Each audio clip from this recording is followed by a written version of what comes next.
Prof. Alex Nina ensina, vamos falar de recursos comuns, que são recursos que são não excludentes e rivais. Não excludente significa que eu não posso excluir ninguém de usar aquele recurso. Rivais significa que da feita que eu uso aquele recurso, diminui a possibilidade de outra pessoa usar, dificulta de usar. Por exemplo, os peixes lá de um rio.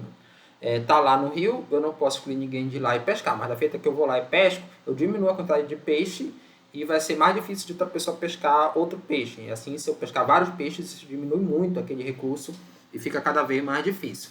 Esse tipo de recurso, ele está sujeito a um problema clássico, principalmente da área ambiental, que é chamado de tragédia dos comuns. Então, o Menkel, ele conta essa história, e na verdade tem um artigo clássico que fala sobre a tragédia dos comuns, mas ele começa falando de uma pequena comunidade medieval, de criadores de ovelhas, com terras comuns cercadas, chamadas aqui, tá? Chamadas comuna local. Então, lá na comuna local, você tinha famílias e rebanhos de ovelha.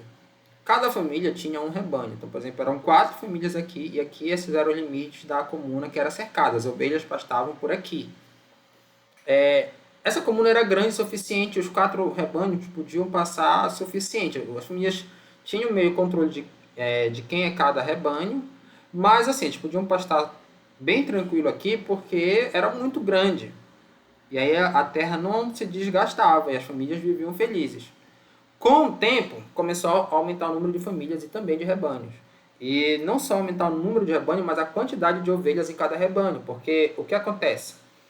As pessoas perceberam o seguinte, se eu aumentar minha família, aumentar meu rebanho, isso vai ser muito pouco em relação à comuna. Porque você, só mais uma família, só mais um rebanho, já tem bastante aqui. Só mais uma ovelha, só mais tantas ovelhas, enfim. Então vai ser muito pouco. Todo mundo pensando assim, aí esse muito pouco já vira muito, muito. Tá? Desculpa aí a linguagem, mas acontece que com o tempo a comuna fica pequena para tanto rebanho e a terra começa a se desgastar. Ó. A terra passa a ser utilizada tão intensamente que acaba se tornando estéril. E aquilo que eu falei, cada família tem um objetivo privado para ter e aumentar seu próprio rebanho. O recurso terra, porém, é público. Então, quando você tem um recurso público, mas o interesse é privado, você consumir mais daquele bem não vai te afetar muito, mas vai afetar a coletividade se todo mundo pensar assim. Porque são bens rivais, né? Você usando um pouco da terra, você diminui a possibilidade da família vizinha usar. E assim, ao mesmo tempo que cada família contribui muito pouco para o problema, então ela não vai ter incentivo para ela, por si só, diminuir a quantidade de ovelhas. Porque se ela diminuir, as outras vão continuar tendo e o problema não vai ser resolvido. Acontece isso, por exemplo, com a questão do CO2. Como é que os países vão entrar em um acordo para emitir menos CO2? Imagina que o Brasil se esforça pra caramba para emitir menos CO2. E aí ele deixa de consumir petróleo, de produzir outros bens que emitem CO2, e o Brasil faz isso sozinho, o resto do mundo continua emitindo. Vai adiantar alguma coisa para a questão de você conter as mudanças climáticas? Não vai adiantar nada. Então, você está num impasse que você não resolve sozinho, você precisa da contribuição. E aí o problema é que esses recursos comuns, eles tendem a ser usados em excesso. Porque como é de todos, meio que não é de ninguém, né? A questão lá aí da terra.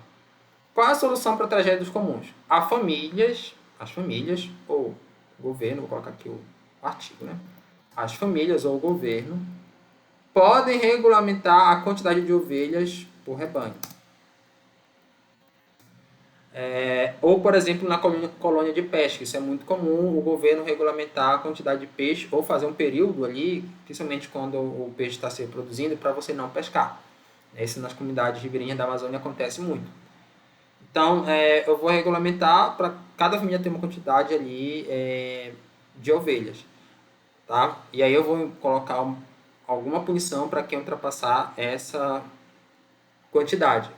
Ou então uma solução é a terra ser dividida entre as famílias, tornando-se uma propriedade privada. Porque aí, quando cada um tem sua terra, cada família, cada proprietário vai ter uma quantidade de ovelhas tal qual não desgaste a terra.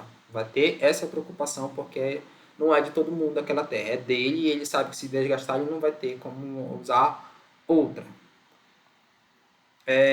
Alguns recursos comuns importantes são o ar e a água puro, então não é ar e água, é ar e água puro, tá? Bem interessante como são recursos comuns, então a gente tem que ter algum acordo para poder utilizar. As vias congestionadas, então vias congestionadas e sem pedágio, né? Já que todo mundo pode usar. E aí, como todo mundo pode usar, elas podem vir as vias, né? Em geral, como todo mundo usar, elas podem ficar congestionadas. E aí tem que ter alguma lei de trânsito, as leis de trânsito geral, para evitar que isso aconteça.